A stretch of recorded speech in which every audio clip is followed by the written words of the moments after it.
Today's the only day where you'll get as little as 2 minutes on Constitution Hill because there is no news. And the news is there is no news. There's no further news until tomorrow. And tomorrow, the news will be late. Ben Pauling, what can Nicky Henderson do between now and the Cheltenham Festival? And do you think he'll end up running?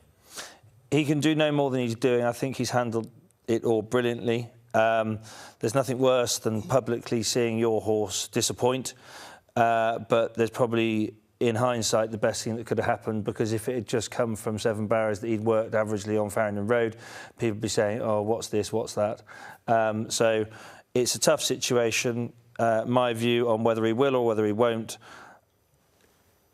my old boss has always erred on the side of caution, but he has got a horse which is head and shoulders, in my eyes, above anything else. He's obviously fit. He did have a racecourse gallop, whether it went well or not, so the finishing touches in the fitness-wise have been done. And I, for one, really hope he does run. He's a horse that I'm in awe of. Most of the industry are in awe of. We all want to see the champions. We've been frustrated with not seeing him enough. Yeah, we all want him to. We all want him to run. There's mechanics of it. Antibiotics. Can he? Yes, antibiotics are proven. There's different forms of antibiotics that we use. Some are more aggressive than others. So you can actually run on some antibiotics? You can run on antibiotics. Mild antibiotic you can run on, you can inject up to the day of the race, not on the day of the race. But it is not something that's deemed ideal. But if Constitution Hill's blood picture comes back, it's better, or it's going the right way. His track wash is now clean. He doesn't have any mucus in there. He's done his fitness work, and he's the best horse by a country mile. I really hope the blood result can give us a chance. We know what you do. You just bash on and run it. I think I've always been a half glass half full person. I just really hope that Nicky's allowed to make that decision himself. OK. OK. Any reason why he wouldn't be? What? Allowed to make decisions? He is, but he won't feel pressure. But there's enormous amount of public wanting to see this horse run, including myself, including you. Yeah. But Nicky will make the right decision. OK. Let's talk about Godolphin, because things are changing in Newmarket, Lee, it seems. What's happening here, and how concerned should the industry be about a potential gradual scaling back? Yeah, so Godolphin gave public comment this week on redundancies that are taking place within the yard of former champion trainer and former Godolphin #1 trainer, Said bin Suroor. No numbers were given on this. Hugh Anderson, the managing director of Godolphin over here, spoke about how some staff will be redeployed and positioned elsewhere within the Godolphin business, presumably potentially some with Charlie Appleby, but others would be leaving the organisation. Now, that has to be a concern, and it's obviously desperately sad for the individuals concerned as well.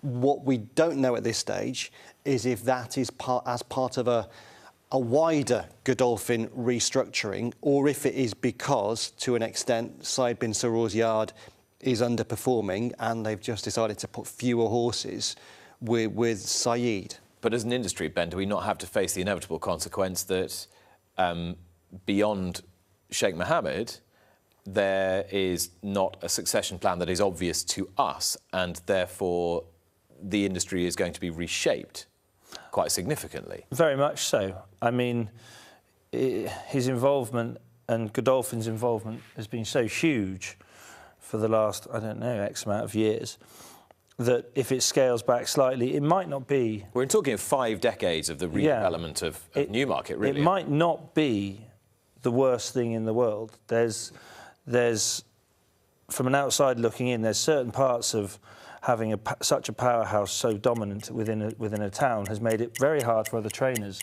to match those wages and be able to retain their staff and things like that. So I'm not saying losing Godolphin is anything but a negative, but there might be some positives if there's slight scaling back and staff maybe have to rejig slightly. OK, let's talk about John Dance, because after several months, Lee, there was a really significant development in this case. Yesterday or the day before? This was midweek. Or midweek, was it? Yeah. We were just a bit slow to pick up on it. Or I was, anyway. The news was that the Financial Conduct Authority has successfully obtained a judge ruling that their case against John Dance, former very high-profile racehorse owner, can move from being a primarily civil proceedings case to one that has criminal investigation prioritised. And the judge's ruling contained further information in relation to the case against Mr. Dance, who we know from horses like Lawrence and many others. So it is now, but effectively he said this has to be a criminal case because of the first, and then the civil action after that. And some of the numbers, and forgive me, Nick, for reading this out, because these are big numbers and too big for my brain to remember. Pete Skirgle wrote this up in your paper. Yes. Friday. Yeah, might have been Friday, yeah. So the FCA investigation found that there had been, alongside the shortfall, the £40 million shortfall in client funds, there'd been an increase of about £25.6 million in the sums flowing from WealthTech, that was Mr. Dance's company, to Mr. Dance, taking the total to about £49 million. And the discovery of alleged early misconduct with suspicious flows of client money and assets of about £21 million for WealthTech to Mr. Dance. I mean, this is colossal. Now, the process is going to take its course, and there's not anything that we can do to affect that. But the BHA will be aware, Ben, that there are horses still in training, effectively, in a yard that is no longer occupied by James Horton, because he moved to Newmarket to do his own thing, quite understandably and quite rightly. Still a load of horses and staff being employed there while this is going on in the background. It poses a significant headache. It does. It sounds like it's astronomical. Yeah, it is. But it's quite terrifying. You hear the sums of money like that, but we are still, as you say, quite rightly, it's an industry issue because we've got people. Well, we've got people and horses to look after. Yeah, but there were horses in other yards where John Dance had horses. And those horses, in effect, the trainers are not receiving, in some cases, training fees because the money isn't being released to pay them. So there are individuals who are owed huge sums of money, as well as all the creditors of Mr. Dance's business, that are absolutely in a really difficult position. Yeah. Now, the subject of hunting and horse racing and the links therein are always arouse debate, probably disproportionate to its meaningful place in the world. But Kim Bailey alerted me on my podcast on Friday to the fact that the Shadow DEFRA secretary, Steve Reed, had told us that trail hunting, so the replacement for what was hunting with dogs, or hunting the Wild Animals Act of the late 1990s, trail hunting would be banned under a new Labour government. I don't know quite how you ban chasing an aniseed scent, but that's what he's suggesting. Now, the impact for racing, as I understood it, was that if this got disbanded, then it would disband the social institutions that are existing hunts, and therefore, what impact would that have on point-to-pointing and national hunt racing? This is not, Lee, a debate on the ethics of trail hunting, such as they are,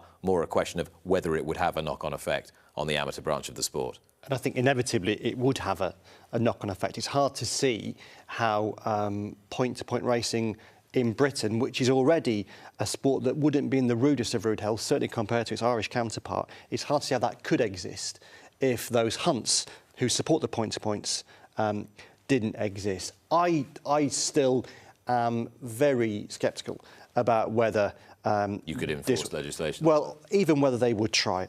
Steve Reed, the Shadow Environment Secretary, has said that they would ban trail and drag hunting in the first Labour term, partly because, and Tim Bonner on your pod from the Countryside Alliance acknowledged that some hunts are in effect breaking the law at the minute. And they've been the architects of their own destruction. Absolutely, and there can be no excuse for that.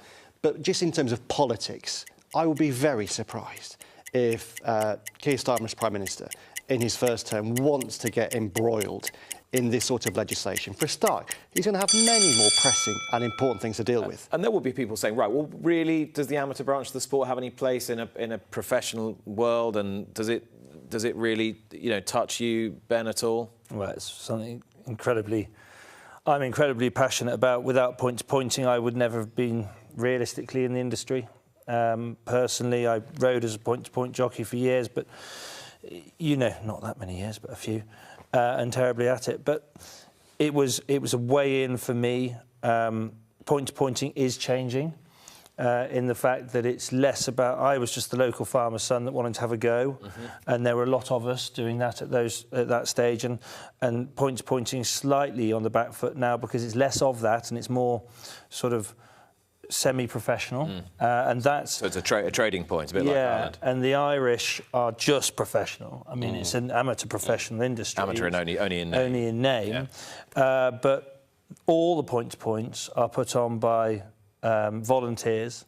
Without the volunteers, you don't have that. Without the point-to-points, you don't have an introduction level for jockeys, for point-to-point trainers to become professional trainers, for owners to step up the ladder.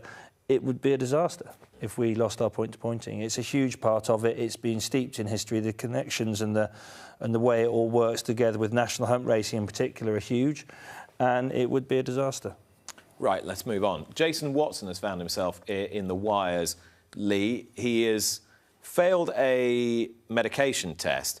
Bit more complicated than at first glance, this. Yeah, so this occurred at a hearing on Tuesday in Bahrain, where Jason is spending the winter riding.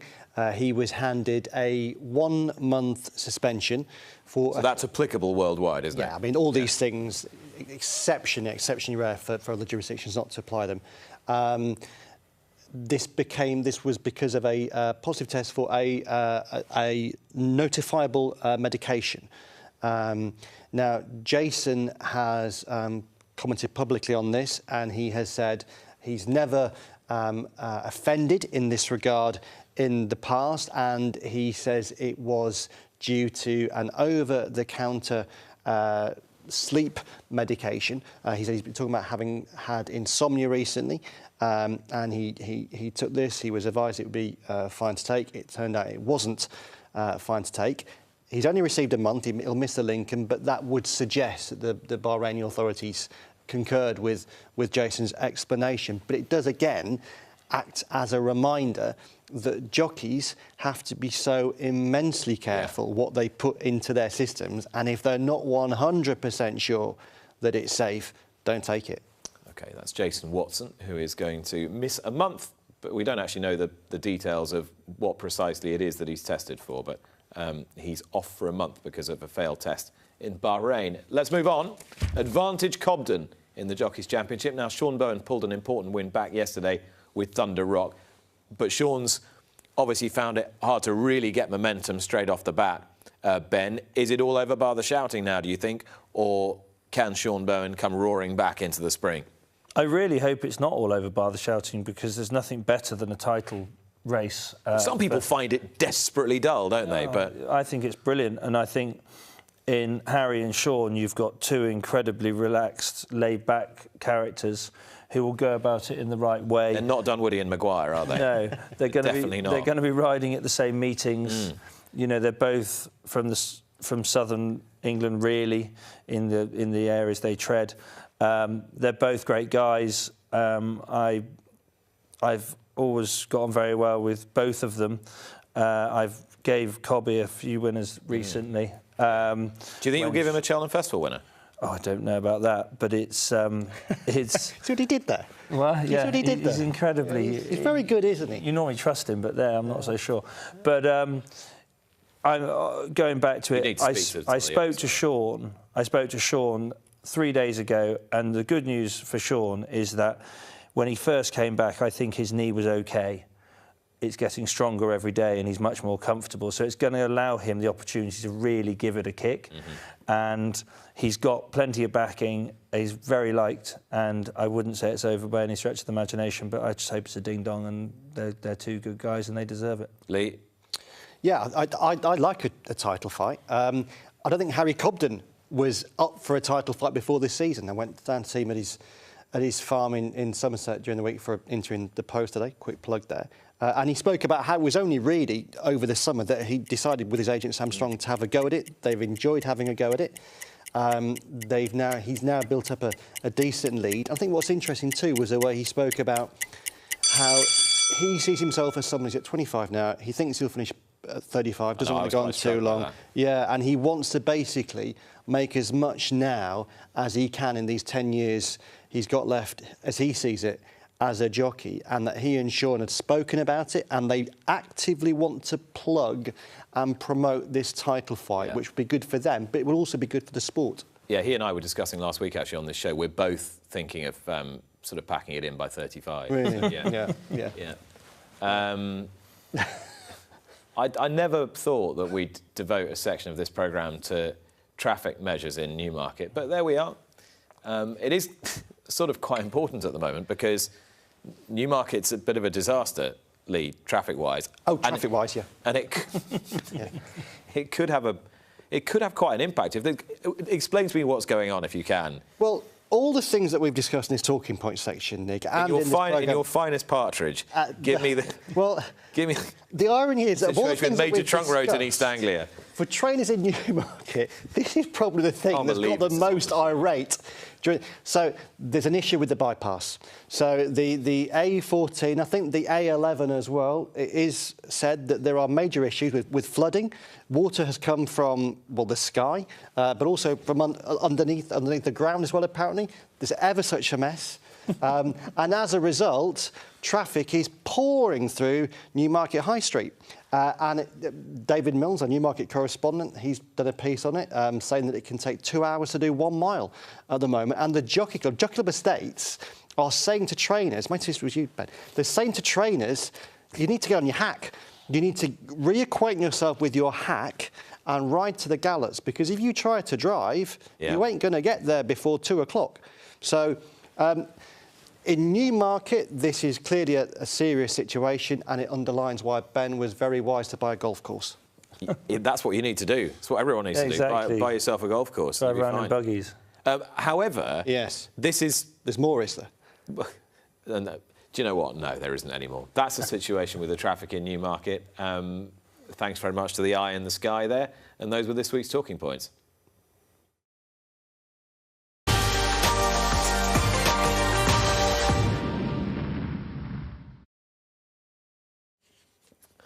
Ben and Lee, I think, are going to be back sometime towards the end of the show. But you've got a treat coming your way, because after this, we will be joined by one of the longest-serving trainers in the country, Victor Thompson.